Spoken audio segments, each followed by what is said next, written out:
Hi, gusto mo man bala mo freelancer? Siyempre, yes. Halos nga sabat na da, yes. Kay bisan sino pa man kuton mo sa sulong nga panahon gusto mag freelancer or as a business of revenue. Instead nga mag-ubra ka sa company nga may fixed na sweldo, ang isa ka freelancer, ikaw ay isa ka self-employed nag-offer kang services sa multiple clients at once. Kumbaga, ikaw ay independent contractor nga ginabayaran depende sa task or project. Kumbaga, ang may specific ikaw ra nga task or project nga ginaubra, di ba hambal nila dako sweldo kung freelancer ka. Amo gina ang sala nga mindset kay kumbaga dako sweldo sang freelancer kung ikaw ay eksperyensyado kag damo skills. Kumbaga, ang sweldo kang freelancer ga depend sa skills kag sa experience. Hindi ambal nga kung freelancer ka dako sweldo ang sala na. Kay kung gusto mo matistingan, try mo para mabalaan mo kung dako man ang sweldo.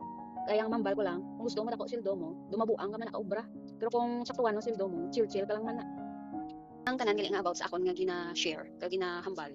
Depend ni sa akon nga experience kag kuan man ni kumbaga gina-share ko lang kung ano ang akon nga experience kag ang akon nga natun-an sa mga coaches nga nag-train sa amon kag sa mga iban nga mga vloggers nga mga freelancers. Kumbaga dira lang kami ka-base kung may sala man, sorry kay hindi ta man naka-expert nga freelancer.